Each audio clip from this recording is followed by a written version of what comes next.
The role of nostalgia versus the role of critique in the substantive representations of Arab and specifically Gulf artistic production, and the relationship of this nostalgia to the disjunctions inherent in oil-producing countries. This was a point, I think, intended as a point of departure for further conversation, and one that I thought was especially interesting. I wanted to ask, first of all, if Professor Chaudhry, you might elaborate a little bit on what you meant by the disjunctions inherent in oil-producing countries in that context. Okay. Can everybody hear me? My students always criticize me for speaking softly. What I meant, and I think it's a really important point to focus on, is that in major oil producers, you have these sudden and rapid disjunctures in the economy. So these are economies that inherently are either thriving or are completely collapsing. What this does, in my view, in terms of culture and art and the actual human psyche, is it produces an incredible anxiety, an anxiety to try to find a past, to define that past, and to somehow connect the present to that past.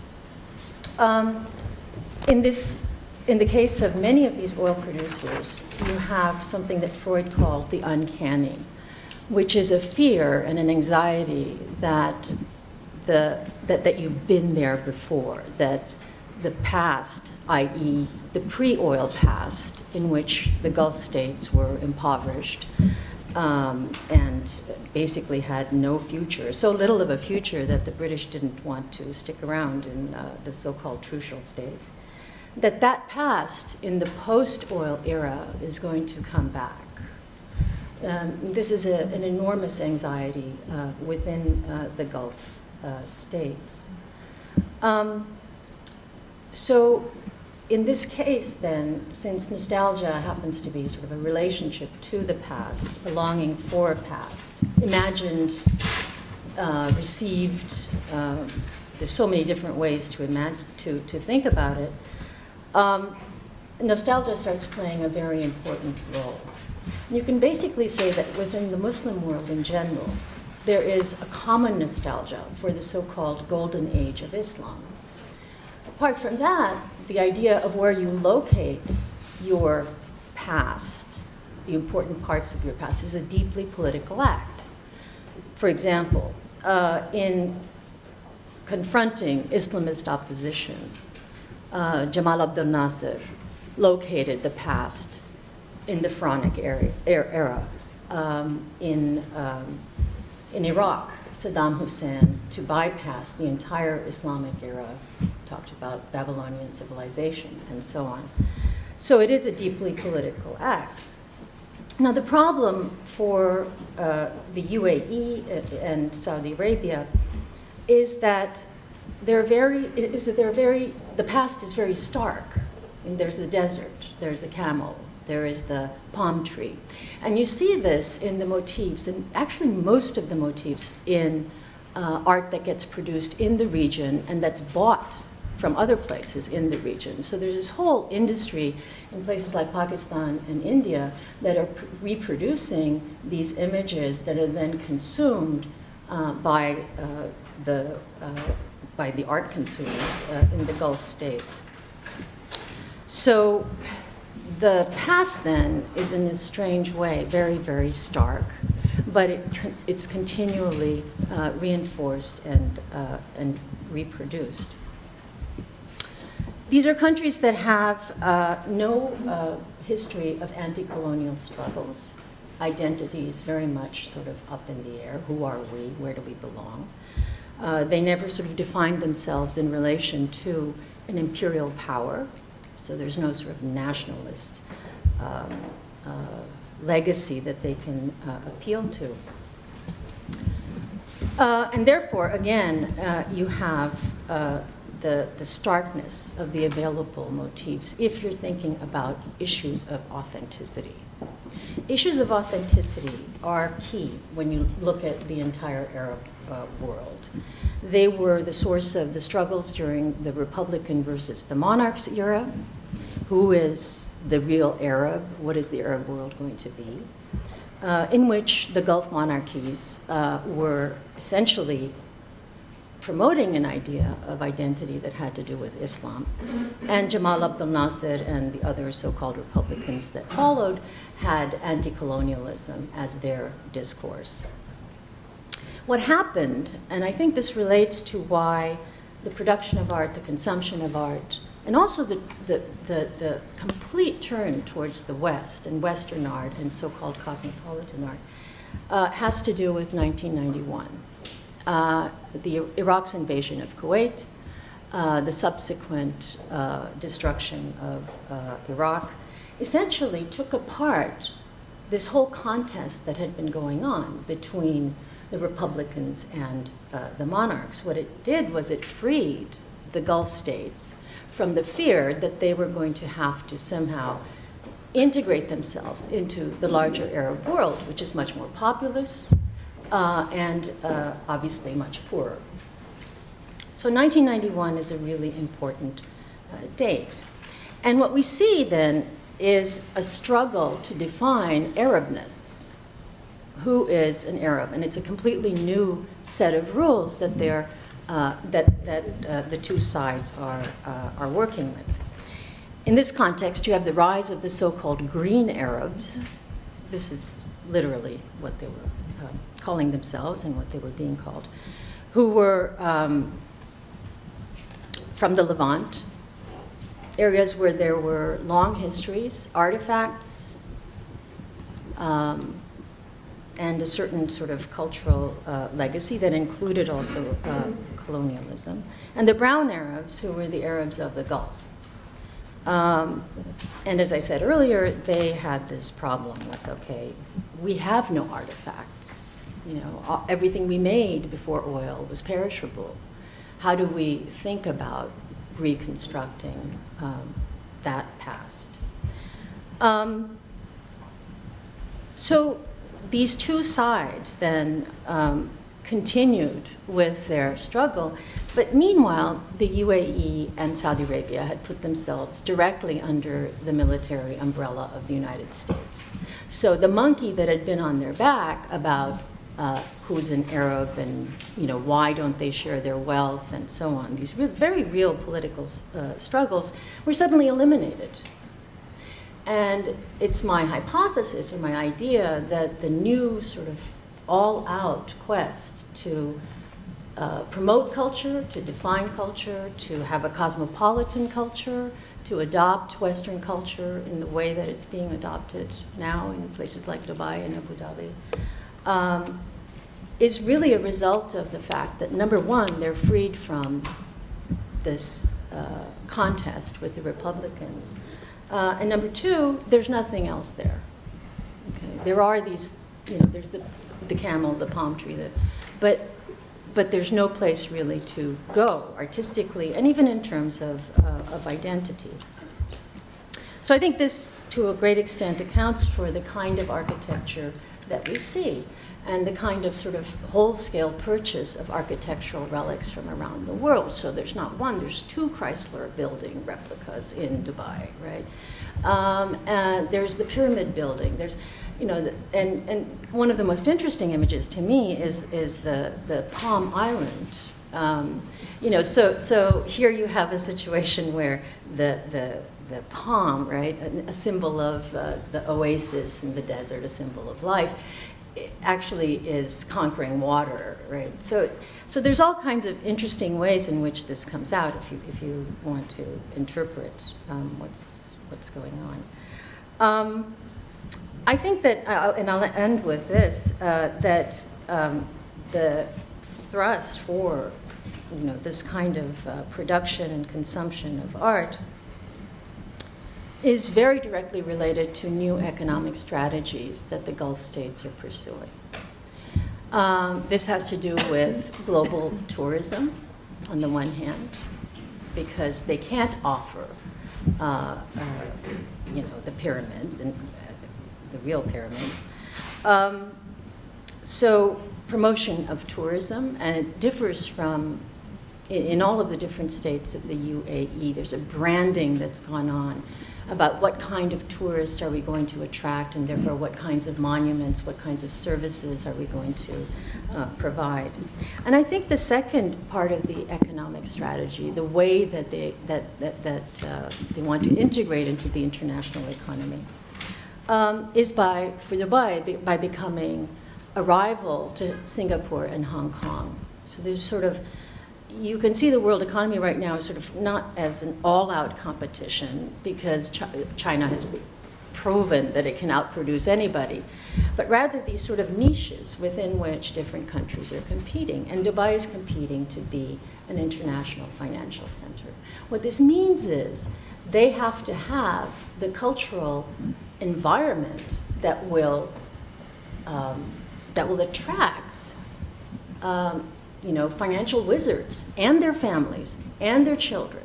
Okay, so there's this whole economic aspect to what is going on. And finally, I'll say that although there's a lot of ambiguity here in terms of what is going to happen, and I say that because with every boom in the region, there have been grandiose plans to do something. Right? Diversify, Saudization of labor, so on and so forth. And with the bust, they just sort of disintegrate. So it's not clear that this is going to be a strategy that's going to be continued. And I'll end there. Okay, thank you.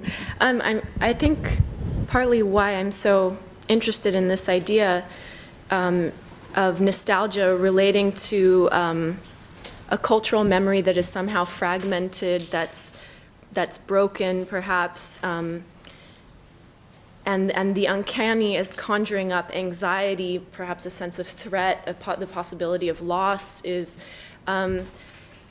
these are terms that, well, nostalgia is a term that circulates as sort of an accusation in relation to art, perhaps, that,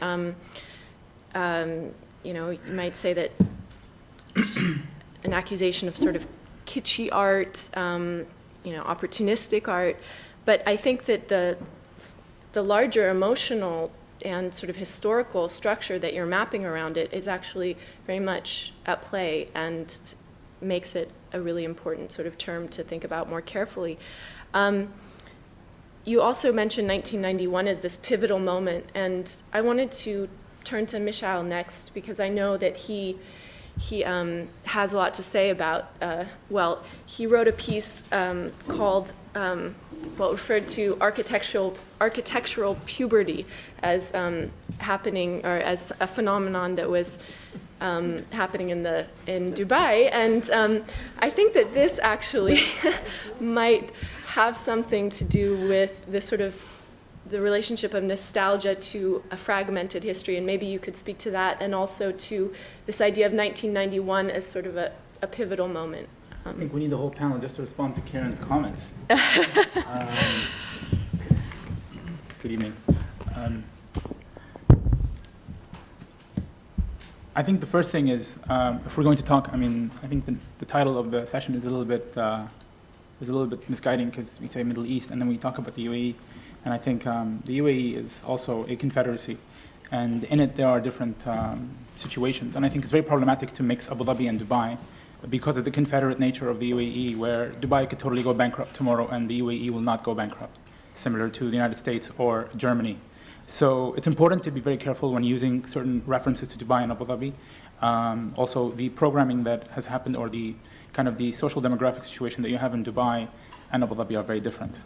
Having said that, I have a couple of quick comments on what Kiren said, and then I'll move on to the concept of nostalgia, architectural puberty, and then moving on to the concept of 1991.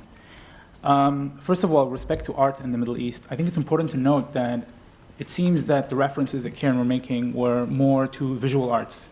And the Gulf does not have any visual arts heritage, but it does have a very rich literary heritage, poetry and literature and storytelling. And so when it comes to artifacts, which are more accustomed to kind of North Africa, or if you would get accustomed to more the Mediterranean region and Europe, obviously you're not going to find anything here. And as much as the guys in Abu Dhabi are looking in Al Ain and they're doing a lot of archaeological work, and they find pots and pans, and they're very excited about them. And I say, hey guys, somebody was eating back then. So, no, I'm serious. You need to do a lot more than just find stuff underground. So in that sense, I think that's where perhaps the misconception that the past of art history does not exist, because we're looking at it from a visual perspective as opposed to a literary, which is the context of the UAE. The second point was the statement that national legacy and the lack of national legacy affects authenticity. Again, I find that unrelated to the UAE, because until very, very recently, until I think about 20 years ago, there was a minister in the UAE called Rakab Rakab, and he got pissed off with the government, and he just defected to Saudi 20 years ago, and he was like, I'm Saudi now, because he's Bedouin, and Bedouins don't recognize borders. Does that mean they're not authentic? I'm not in a position to comment on this, but I do not feel comfortable stating that there is no authenticity because there is no national legacy. So that's a second statement that I find a little bit problematic, if I have understood you correctly, but perhaps I haven't. Moving on to this idea that 1991 was the year where Arabness was finally divided between people from the Gulf and people from the rest of the Arab world, and you had the green and the brown, and that I think this definition, this kind of tug of war was defined way before, when Nasser finally lost '67 war, and you had King Faisal of Saudi debating with Abdel Nasser for basically leading the Arab world in one way or another. And I think there was a very famous story where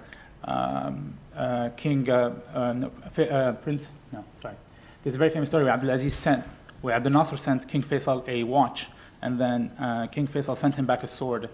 And the idea was that your time has come, and it was like, I will cut your time off and I will take you out first, or something like that. So was the urban myth. This is not documented anywhere. These are stories we hear that we like to repeat. So in that sense, I think what happened was, after '67, when the Arabs lost, and slowly Nasser wanted to abdicate and everything, there was this kind of wake-up call in the Muslim world saying, we lost against the Israelis because we left God out of the equation. Because we were socialists, we were not religious, we left God out, we were basically Arabs, we were not Muslims. Oh, that's why we lost, that's why we lost. And that's when the Islamic Brotherhood, King Faisal, slowly a little bit afterwards, you had the Iranian Revolution. So you had all these people, and I remember pictures of my mother with short skirts at high school and everything. My sisters got veiled way before. My father used to drink when he was young. My father's very religious, he prays 5 times a day now. There was a fundamental change in the mentality way before 1991, because there was a realization that we had lost. Because once again, as Arabs, if you look back in history, there's always a statement that any religious person will tell in an Arab context will tell you. He said the Arabs were only great when they were Muslim, and then when they left Islam, they were not great anymore. And so this always resonates, because you really can't make a comeback to that, because it's actually true. So that's where I believe that there was a lot of, the socialist or pan-Arab movement finally kind of, committed seppuku by messing up '67, and then '73 afterwards. It wasn't really. 90% was negotiated. Where was the victory there? So, with that, you kind of had the emergence. So I think perhaps 1991 really convinced everybody that even Iraqis are not really Khalijis, and you're really on your own, guys. You 6 people, and you got to hook up with America, and that's it. And I feel like that was really when it kind of confirmed it. But I think it was socially, forgetting kind of foreign policy, socially people became much more conservative way earlier. It was the 80s, all the way. Even in Egypt, the amount of veiled women in Egypt was unbelievably inclining. It was exponential. So that's that. Moving on to the fun stuff, architectural puberty. I think it's important to differentiate between Bedouin history and urban history. When it comes to Bedouin history, you have years and years and stories and things, and what you have, and we have stories that when you go to this area in Dubai called Khawanij, there are 300 Mansouris who are dead there because there was this invasion from this, and there's all these stories and things and ideas, and it goes back to the Al Qasimis had this fleet, and they were all over the Gulf and stuff. So you had about 300-400 probably years of documented history about the Gulf region, the lower Gulf, with crucial states, if you may. But when you talk about urban history, there really isn't nothing. The wind tower buildings, the famous Bestakiyas, if anybody is familiar with those, are actually a technological import from the people who left south coast of Iran when the Iranians were levying high tax on the ports of south coast of Iran, and they were defecting, coming to Dubai and the region. And they brought this wind tower technology, architectural technology with them here. So that even that is not vernacular to us in a way, but then today it is vernacular. But then you look at what the guys in Dubai Holding did, and they did Medina Jumeirah, where they put the Mashrabiyah and the wind tower together, which is architectural fallacy, because one is North African and one is, I mean, it probably reached Hijaz, Jeddah max, and the other one is really Gulf Coast, and they've never actually historically coexisted in one building. So that's also potentially problematic, because you're just trying to create some kind of legacy, because you're like, all right, I have the Wind Tower, I'm going to jump on it and I'm going to milk it, which is pretty much what happened. It started even with, is it Parsons or is it John Harris who built the Ruler's Court with that, and the first time where the Wind Tower was not functional anymore, it was decorative, and they used to stick ACs in them. So you have, I'm really saying facts. So you have that, and then you move, and then from there, you have this period where you're post the Bastakia kind of architectural method, and Could you tell us what Bastakia is, just for people who Right. are not familiar with it? so Bastakia was considered an old area until Prince Charles was visiting in the late 80s or early 90s. Do you know the date? Prince Charles was there like 89 or 91 or something, and he told everybody, hey guys, this is like really important and you have to preserve it, and that's when Bastakia became this heritage area. Come on, it's fair. By the time they came, the UAE was 20 years old. So, and then the Bastakia became this area that was architectural heritage. This was really, preservation, and they were trying to, I don't know if it's under UNESCO or yet, but I mean, I think there was conversations about having it recognized as a UNESCO heritage site. And then that suddenly became the beginning, which I find very, very ironic, because a lot of people, it's very relative to decide what is the beginning, right? In Egypt, for example, there was one guy who took off the jalabiya and then he put on the tarbouch. After that, there was one guy who took off the tarbouch and just wore a suit. Now a guy wearing jeans. Where is the beginning, right? And here in the UAE, we decided that the beginning is Bastakia, which, for better or worse, is where we have right now. We are not unable to, to look at the reference of what was before that, which were houses of mud and thatch. And what was before that? I mean, surely the guys who had the mud and thatch, when the people were coming in from south coast of Iran and they had these Bastakia homes, they were like, what is this? This is disgusting. I hate this. This is too modern for me, or something. I mean, I'm sure they were, infuriated by this, innovation that they didn't feel was necessary. So anyway, so you have these houses that are predominantly beige. They were on the creek, and the Wind Tower is a technology that ensures that it's for. Really losing my lingo today. It's for ventilation. It just gets cool air for summer. And then after that, when you have discovered, this was pre-oil, so when you discovered oil in the 60s, you basically developed what was being built everywhere. So you have a bunch of buildings in Dubai, for example, that really could have been built by the modernists. I mean, the Mullah Plaza looks very close to like the Dutch embassy in Berlin, for example, which is, could have been totally a modernist building. Technically it is, but I don't know if people who were building it realized they were commissioning modernist architecture or that school of thought. It was just whatever was on the market at the time. So you had this kind of random development of architecture from the 60s until the 80s. And then, glass came. And that's when you had the clad buildings. And that was a whole new era, kind of beginning of the 90s, slowly. And then you have the crowning achievements such as the Emirates Towers and Burj Dubai and a whole bunch of stuff in between, which you've covered very well. And then you feel that today we are comfortable talking about the towers that are built today, the glass towers, and for better or worse, the Emirates Towers or the Burj Dubai could switch today with the Gherkin, and nobody would know the difference. So, is it really a problem of the UAE, or is it a global problem of international architecture? Remains to be seen. And so, on the other hand, and then you have the Bastakia, which is our heritage, our starting point, where we belong, where we begin.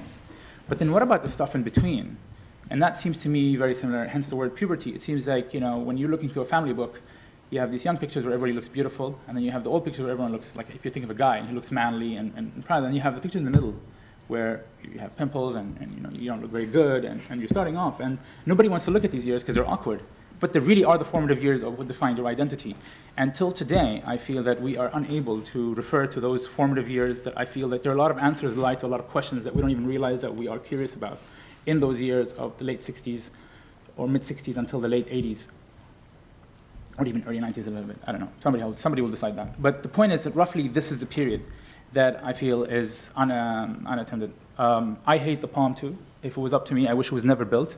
But it's built, and I'm sure that there were people who were horrified by the Roman sculptures that were built at the time, and I think they thought it was really offensive to have these kind of manifestations. But we're going to learn to live with the Palm. I still haven't found anything I like to do with the Palm, but somebody will. You know what I mean? I don't hate the Palm. No, but I do. I didn't say you did. It's interesting. I think that's worse than hating it. No, but I hate it. But I actively hate it. I tell everybody that I think the Palm should not have been built. It's ecologically disastrous. It looks really silly from the air. And really, I mean, we're a desert. Do we really need to build on water and spend always all that money on something that could have been spent on other things? So in that sense, I think there's a lot of relativity that has to be done. You know, when you're thinking, what is the concept of the palm? What is the concept of this extravagant real estate? And I think a lot of it has to do with, I want to be recognized, that I can do things like you do. But then the problem is, because you're so young, and like you correctly say, there is a lot of money, sometimes you want to do so much, and sometimes this so much isn't always very good. Some of it has been good, and some of it has not been very good. Finally, global tourism. I think it is global terrorism, but terrorism. Right, get the Arab guy to come to New York and say global terrorism, right? Edit, delete. But the idea of global tourism is, Dubai needs global tourism. Abu Dhabi wants global tourism. There's a big difference between them. You have guys who just lost $7.5 billion with Citibank, and they haven't even, that's not even a hiccup for them. In Dubai, 20 billion pretty much saved us. So there's a real difference of context and situation, and Dubai needs it. Abu Dhabi wants it. I think Dubai is already established as a re-export center. I think Dubai is not anywhere near where we want it to be as a financial center. So it's really a lot more delicate. I think a general statement is very problematic in this context. Did I cover? Thank you. Right. You were very thorough. I think we keep getting back to the idea of the city as a kind of spectacle and a certain sort of space that speaks to identity in certain ways. That we've talked about nostalgia, we've talked about the issue of authenticity. Cosmopolitanism is another word that has been used in relationship to Dubai and to the UAE, well, to Abu Dhabi, but Dubai more, I'd say. I think that, again, Professor Chaudhry brought up another point about cosmopolitanism, and I think maybe this also speaks to something that Professor Sassen might be able to elaborate on. Professor Chaudhry is interested in the way that city-states, the extent to which city-states in the UAE boast cosmopolitanism, having 100+ languages, for example, while at the same time creating class and spatial structures that promote parochialism. So how does the sort of the city act as a site in which cosmopolitanism comes to occupy certain places in that city and comes to be associated with certain groups in that city while, apparently, ostensibly speaking about diversity. At the same time, how does that work? How does cosmopolitanism and this idea sort of map onto the city as a kind of a space and as the way that people interact as in relationship to certain kinds of networks and groups, and maybe you'd like to speak to that. Because on your program you had Professor Chaudhry talking a bit, so I was just relaxing back. I was looking forward to it, but I can of course address it. Don't worry, I just have that here. Well, it's her. Okay. Well, I would like to, since I really am not an expert on Dubai, nor Abu Dhabi, nor the United Arab Emirates, nor the region, I have my own sort of transversal point of entry into the matter. And it is really, we could just say, a perspective, a global perspective, which means that you're still positioned somewhere. And it seems to me that there are three interesting, I'll get to cosmopolitanism, all right, but I cannot jump into cosmopolitanism. No, please. Because I have so much trouble with that term, the way it's sort of deployed as a really nice thing to have.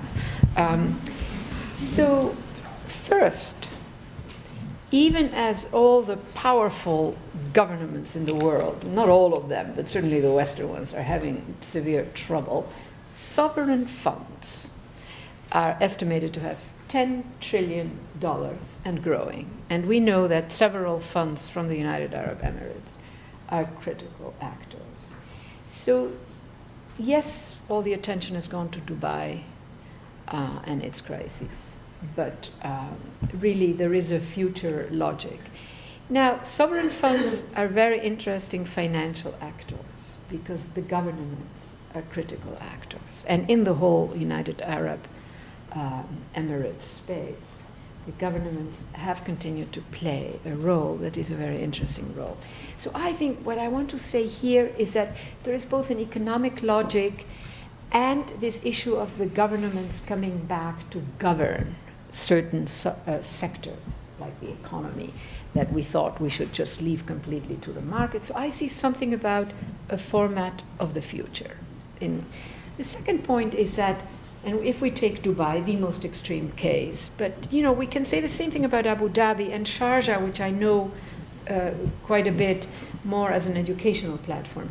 But they have really constituted themselves as platforms with global projection. Another format of the future. So the language, for instance, is in Europe. Copenhagen is sort of the Dubai of the European Union. Zurich is the other little Dubai. Firms that go there set themselves up in order to do business that does not have to do with the space itself. So it's not like going to China, where you really... So I think that's another sort of interesting format of the future. Now, the third point is this question of what lies in the penumbra of these formats of the future. And that is, of course, this almost an underworld of imported, exploited, underpaid workers. And that is also a format that is emerging as a format of the future. So, and I hope that I get to elaborate on all three a bit, but right now, so when we talk about the question of cosmopolitanism, and really I need to deconstruct that term. I have too much trouble with it. And let me explain the trouble that I have. For instance, some of the most global subjects in our contemporary world are financiers. That which makes them global does not make them cosmopolitan. Finance is one logic that is not cosmopolitanism. So when we think about Dubai, because it has all these people who do global business, as that feeding its cosmopolitanism, I have quite a bit of trouble with that. I don't think that that's the case. On the other hand, when I speak with the ruler of Sharjah, and he is telling me that he has 2 PhDs, one in geography and one in history, both from the UK, and he's writing the history. You probably know more about this, I don't know. But he's writing the history and the geography of the United Arab Emirates and tells me all the different elements that need to come together to write that. Then I begin to think of a kind of cosmopolitanism. And when I go and spend a bit of time with the foreign workers who encounter each other in very thick ways and in survival modes, many different parts of the world. There are Filipinos, there are people from... and I see them working at making the social. A capacity, frankly, that I think the rich in Dubai or in New York have lost. We seem to have lost the capacity to make the social. And if you are not making the social, it's very difficult to begin to think about cosmopolitanism. Because then, it's like, you have good taste. You know about opera and you know about whatever. So I find that this is probably the most complex and extreme aspect, if you want, of the Emirates. Abu Dhabi is actually a bit different, and so is Sharjah, but just a bit different, because they all have, Sharjah and Dubai probably have the strongest incidence of foreign workers, low-wage workers. But, so I asked myself, and I was interested in what both of you said about the question of Islam and religion. There is, of course, in Islam, a deeply cosmopolitan sort of strand. There is also a deep, what one might call a provincial globalism in, and maybe that is a fine 2 sides of the same thing, a global provincialism or a provincial globalism and sort of a cosmopolitan globalism. And, when I put it all together, again, I don't have answers, and certainly I'm not a fortune teller at all right? I'm just sort of I love that. I've never been in a panel called Fortune Tellers, but I was delighted at the thought. So anyhow, that for me is the map, the complex map of presences and subjects and possibilities that go from the economic and the etc., financial, to this question of this multiplicity of people coming together, a religion that traverses partly a lot of this, that has its own two sides. And to me, you know, I do think that this is a format of the future. What we have had in the United States, a kind of Americanism that allows itself to say, we're the best country in the world, we are the best of it. I don't think that that's the format of the future. And when the Chinese leadership says, we can't repeat Shanghai, I think that's good. When they say, you know, and Chongqing is now their big. And when they say, we have a lot of inequality, we have the top leadership says that, I think that is the format of the future. You see, so in a way, I think that Abu Dhabi, in its great effort to explore the ecological, to have this nature, this place that is protected, you know, in terms of nature, you have some wild animals there, and I don't, you know what I'm talking about. I mean, no, but really, I mean, no, but those are, I think, I like that. Now, I also stayed in Abu Dhabi in the Emirates Palace, where the Emirate was having the marriage of his son, and that is, of course, an amount of bad gases emitting architecture, buildings, you know, it's extraordinary. I don't know if everybody has, anyhow, so, you know, it's really, there are these ironic encounters, if you want. But anyhow, I think that these deeper issues, besides, are the ones that signal to me that this is live, you know. Dubai, from a distance, Dubai looks like it's not live. It is a format that has been developed to an extreme, and there it is, you know, whether it lasts or not. Whereas all these other things are like shifting grounds. And ultimately, the last sort of thought is that I do think of this period as a time where stabilized meanings are becoming unstable. Not everything, and meanings are never forever stable. But this is a particular, and in that sense, I'm interested in what is becoming unstable. Besides crises like, you know, the economic crisis in Dubai, etc. So these are to me very live things. Who knows where these you know, low-wage, not well-protected workers in these Emirates, who knows how their powerlessness might become complex. And in that complexity, then, they may make a history, rather than just being dwelling in a space of misery and exploitation. You know, this happens. This has happened in other countries. So I see all these live wires, if you want, running through this, through the Emirates. That, I think, brings me personally to think about education. You know, what are the responsibilities of an educational institution in a context like that, where you have very diverse populations, but also varying levels of access to education, preparatory education. Do you think that it's possible to somehow have an educational institution of the sort of level of NYU Abu Dhabi being able to engage with the kind of diversity of population? And you know, I think I like you the way you said making the social. I mean, does that have a place for you in relationship to education? Well, it depends, you know, a little on what kind of professors run the show. I don't know anybody, okay? I mean, I'm not at NYU, so I'm not trying to make any specific comment. But I really do think that right now in the academy, we see an enormous variety of professors and leaderships. Mm-hmm. So some of them would understand not this space as a finished format. That's the great risk. You see that, there is Abu Dhabi, and sort of, but all the unsettlements, you know, and really engage with that. For instance, Sharjah, who produced these two universities, you know, which were really students from 70 plus countries were coming. One was English and the other one was Arab. You know.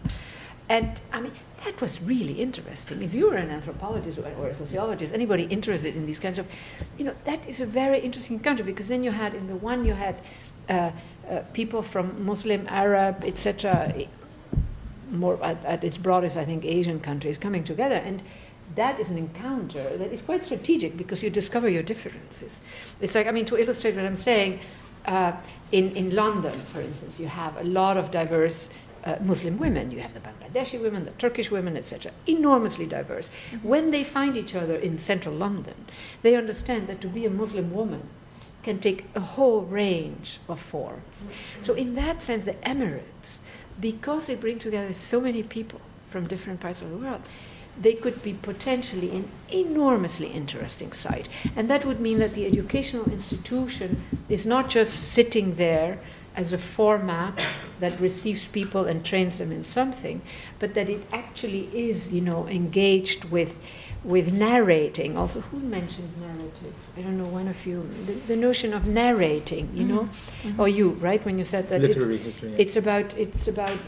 Well, let me then make it more generic. narrations, and so I think it would be very exciting. But you can really get the deadly type of professor. And then, the one who holds forth and thinks he just has to impart knowledge and give it, and that's it, and the others learn.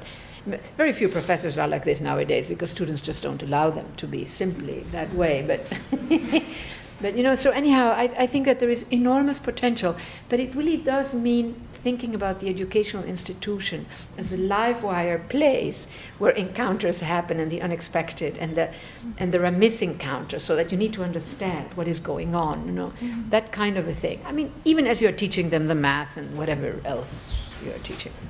Right. I don't know how useful my answers are No. to your question. Very, very useful. I wonder, since I started with this this point that Professor Chaudhry brought up, if there was anything that you had in mind that maybe resonated with what Professor Sassen was just discussing, or if it was actually something from your own point of view and background that you were focusing on in relation to that issue of cosmopolitanism mapping onto the space of the city. Yeah, I think that cosmopolitanism could imply homogeneity, right?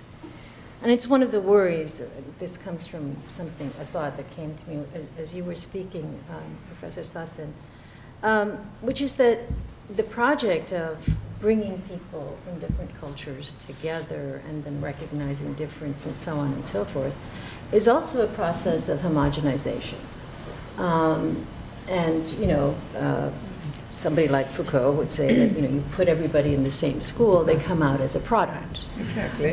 So in a sense, you can think of it really not as diversity, but as sort of a weight, or not a way. I'm not attributing agency to this, but that it would create sort of this set of commonly shared beliefs instead of this energy that you're referring to. And I think that the point I wanted to make by saying, Dubai, everywhere you go, there's these big placards that say, we have 100+ languages. Well, that could mean that this is a place where everybody thrives, or it could mean that that society is unintelligible to itself, right? And if you look at the way that the workers aggregate in their communities, they very much isolate themselves. So those 100 languages aren't really a sign of exchange and social intercourse. They're actually ways that people stay in their own societies.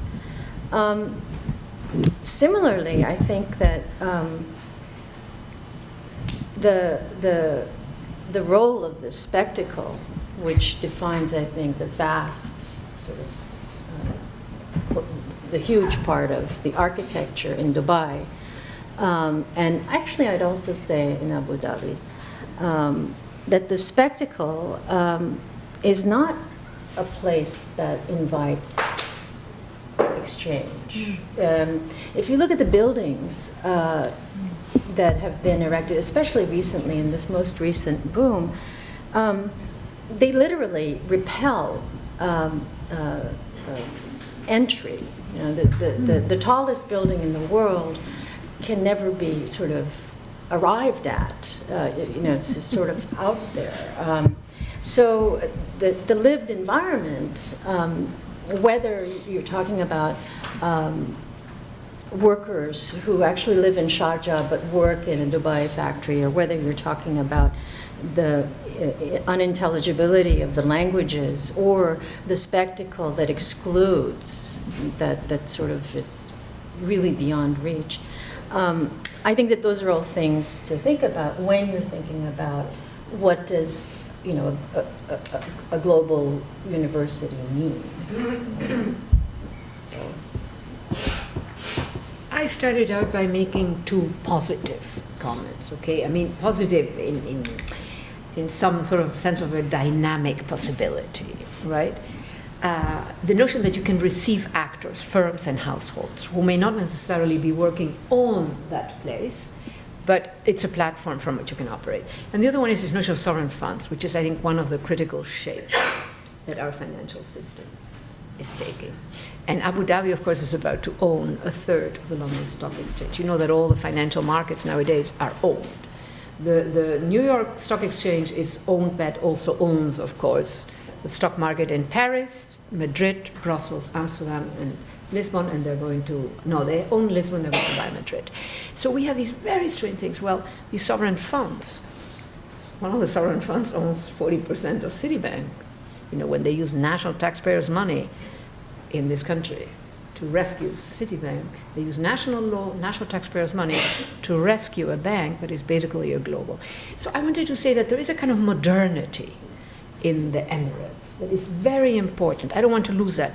But then I moved back, and I think these are all live things. They're unstable. They're not finished. They're unstable. But then I wanted to, after saying two positives, I then wanted to move into this question of the low-wage workers and all of that. And that is another live zone. They have to make the social to survive because they have so little. They have. By the way, I really agree with what you're saying about some of the architecture. But I wanted to say that there is a way in which, when I like the way you put it, you know, that you have 100 workers coming in, etc., but they are not necessarily going to interact. But they could. You see, and the truth of the matter is that Dubai, because I've talked with enough people, and Dubai is pretty extreme, of course, but the truth of the matter is that Dubai does enable multiple nationalities to work together at the top and at the bottom. So how does one make that work? And that is where a fine educational institution could really do some interesting work, that take it further, make something. The real challenge is making. Making in my research now has become a big word, making. And so I just wanted to say that out of this, which right now is a bit dead not in terms of activity, but dead in terms of intersections that produce sort of a third subject, a third subjectivity, a third type of space, that could be achieved. It is an interesting space. It is more interesting than some place where you only have two nationalities, in a way. Yes, I mean, the idea of making is, in relation to education, is something that Mishaal and I were speaking about before, actually, and I think Mishaal is one of the people, someone I know who's perhaps has the strongest vision for how things should be, the direction they should be heading in, at least. So if this is not really a fortune teller panel, if that's something of a play on everybody's sort of the tendency for people to jump on the wagon and declare they know what's going to happen next in Dubai or in Abu Dhabi, or if this is a fake fortune teller panel, I think that Mishaal has a very clear vision for how he sees education, sort of developing and in Dubai, and maybe you would like to talk about that in the context of some of the discussion we've just been having about diversity of population, and about, sort of different access, levels of access, and the potential that an educational institution could have in sort of contributing to that space.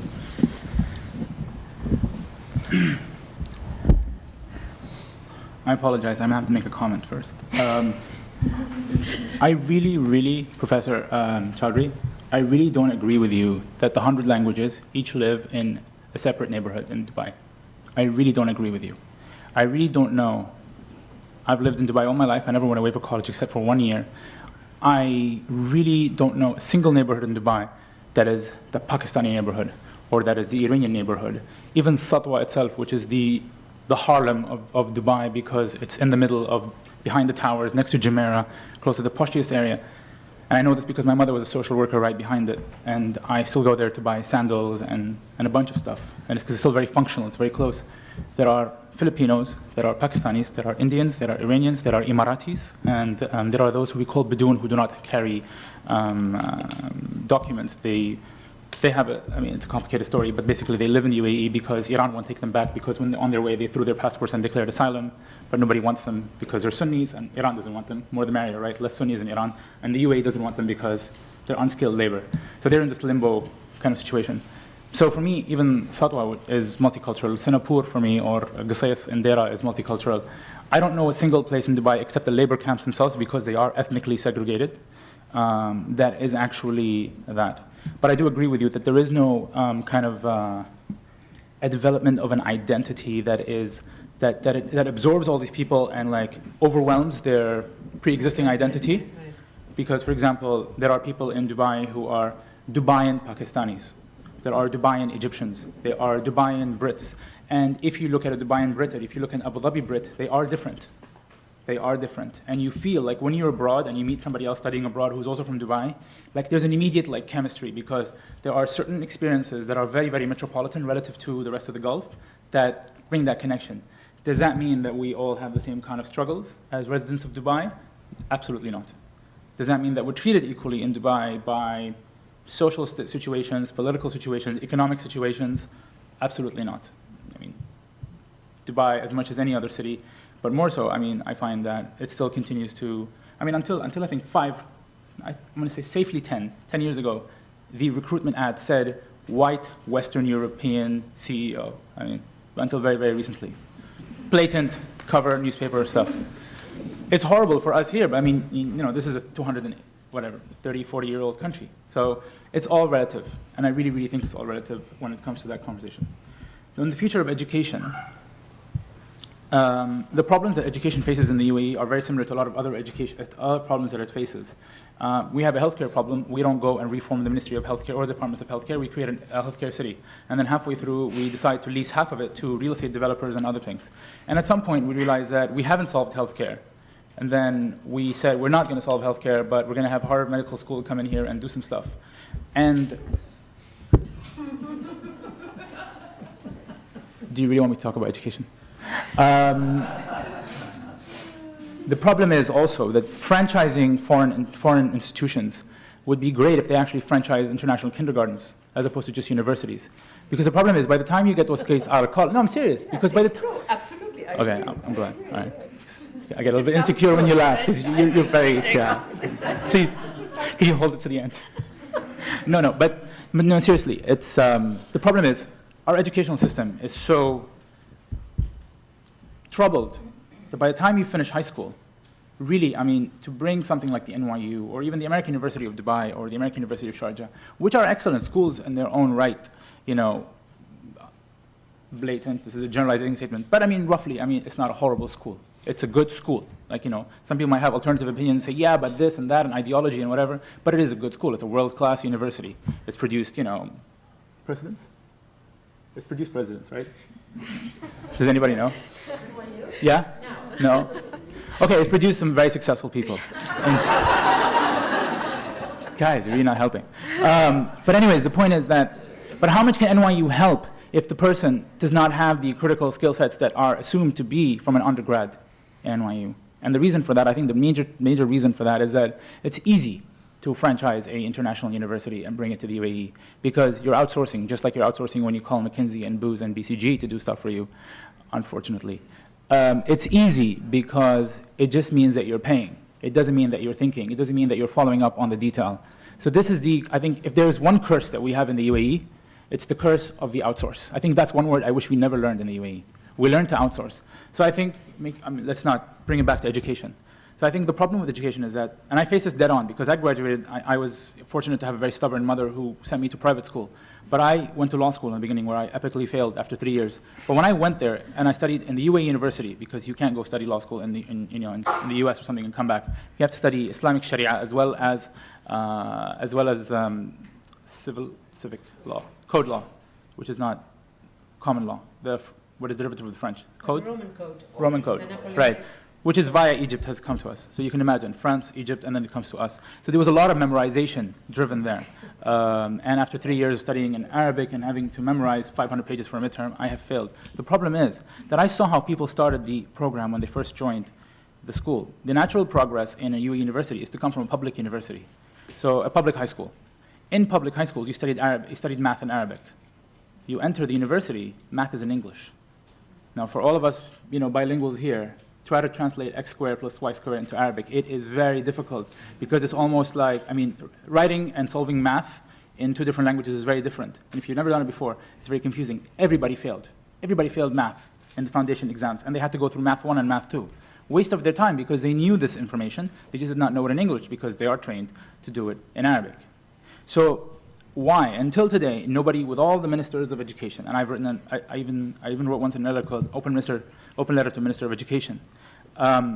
Nobody has addressed the problem is that if you want to fix education, you really have to start from scratch, and it's a laborious, long process. And the problem is every time that happens, every time somebody pledges that they're going to reform education, they hire some consultants, and sometimes it's South Africans, sometimes it's from New Zealand, sometimes it's from UK, and sometimes let's talk to the Scandinavians. Well, you know what?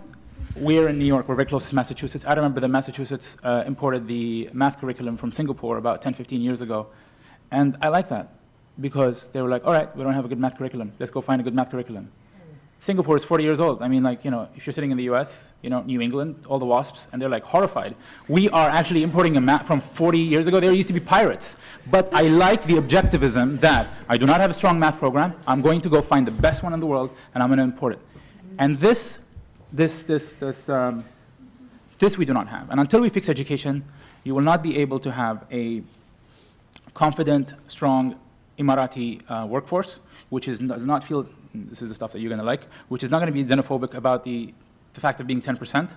And they're going to overweight the social challenges of being 10% to the economic benefits of being 10%. And trust me, they are great. And then just look at the Saudis. And then you look at that, and then until you fix education, you are not going to be able to pursue the process of developing a civil society. Not democratic, just a civil society that feels responsible for its own role. Right now, everybody in the UAE is sitting waiting for the government to fix the economy. No one is doing anything about it. No one is going out there trying to do something about this. I'm sure there are some people, but I'm saying in a general sense, there is no entrepreneurial push to say, this is my city, this is my country, whether I'm Emirati or whether I'm a long-term resident who's emotionally and financially invested in this nation, what am I going to do about it? Am I going to sit down and wait for my nanny state to take me out of this as well, just like it gave me a job, just like it gave me this, just like it gave me so much? And you realize at some point that it really does work like a bureaucratic company, because when there's an economic slump and and companies go, they just put their head down, they just hope they don't get fired, and that's it. And that is the fundamental difference. It's this transformation of the UAE and specifically Dubai from treating itself as a corporation into a civil society, which is economically efficient, socially mobilized, self-critical, that looks at itself and says, how can I become more, so many words come to mind, just more innovative, more challenging, more stimulating, more successful.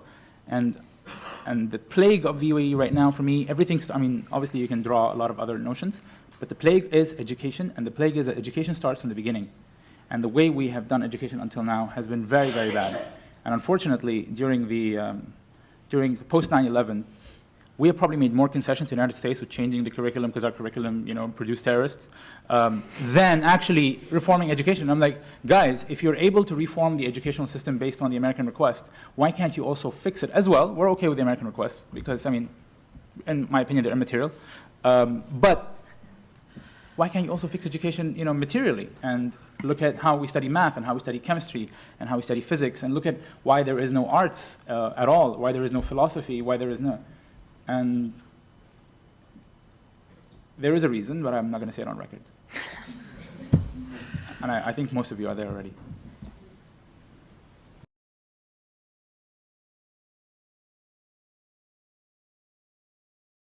Excellent. I've actually was in Dubai last year, and I agree with the points about the lack of identity. I just contrast it to New York. Come to New York, everybody, whether they're from here or not, they're like New Yorkers. But I didn't feel that there. Just a couple points, just interesting to me. Picking up the paper. I don't know the name of the Dubai paper. The National? Arabic or English? It was English. Gulf News? The National? The I'm National not is sure Oh, the that'd be- name of it. I was Okay. unimpressed by the writing, and it was just very. It was English, but it was just so bad English. I'm sorry, why do you say it was English, but it was so bad? It didn't make sense to me. It didn't flow. There's no correlation, though, that it can be bad and can be English. Yeah. can be good. I expected it to be like reading. The English New York was not Times good. or whatever. Okay.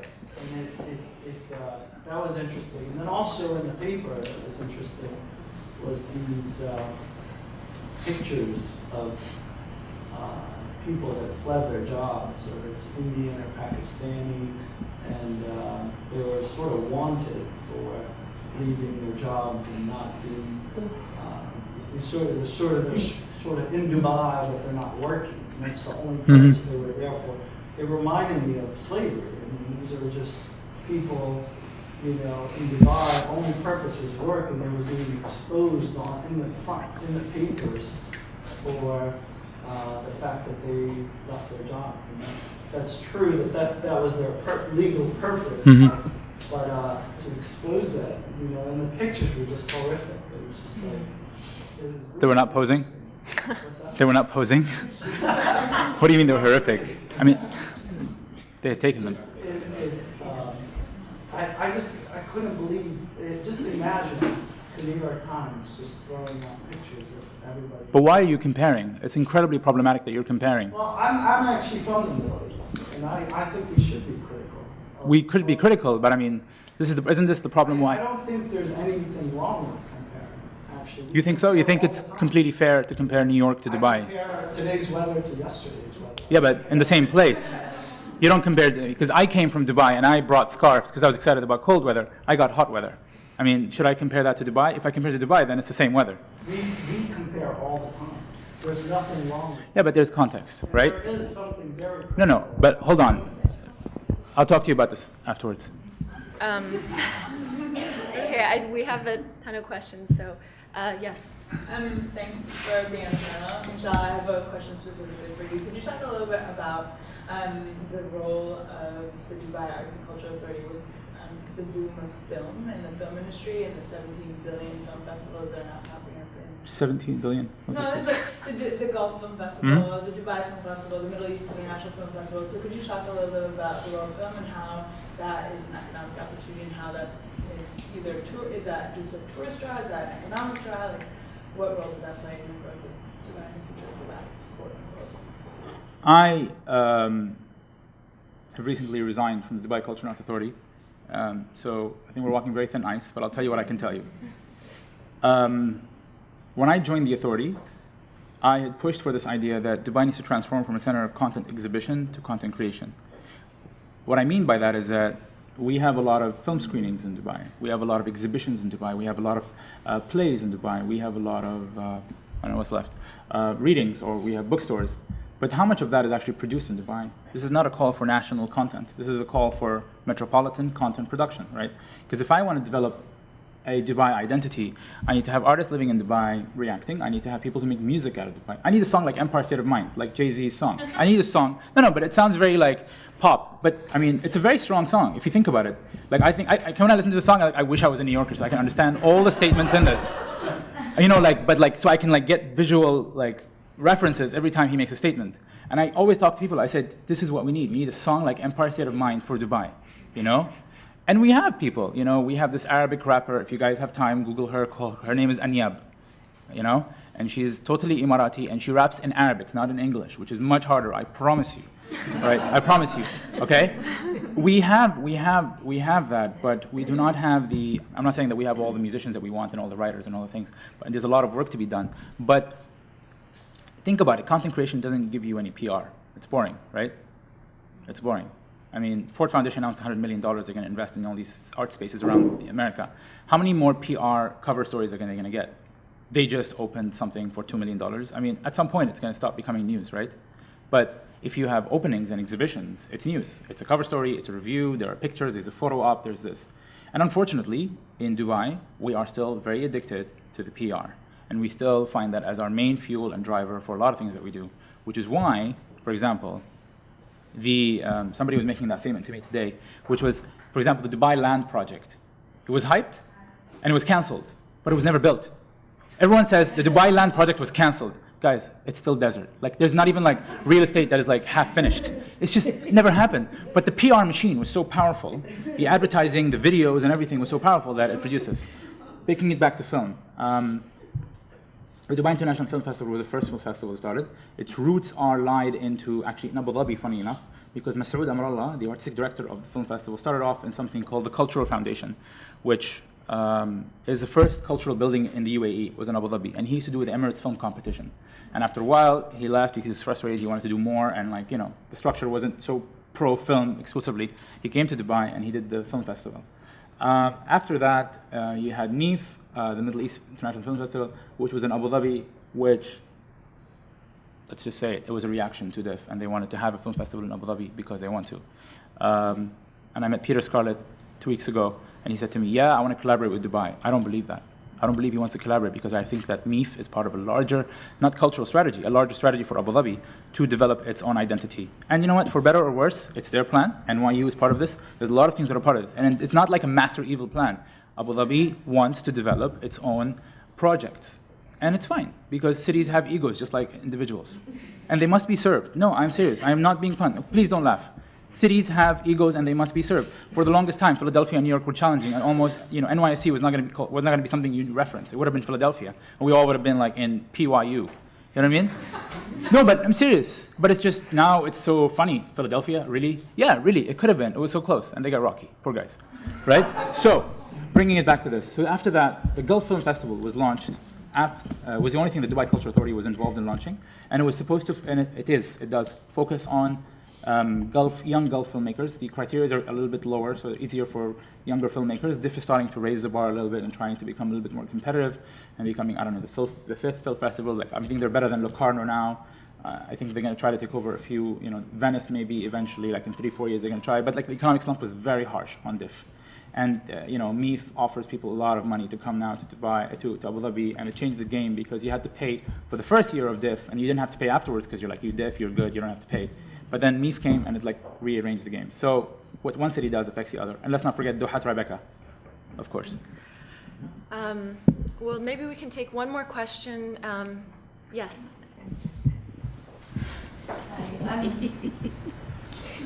I'm Maria Vajdakova. I'm actually a director of a contemporary art space in Moscow. So this discussion has provided me with a lot of information to reflect back on the context of Russia.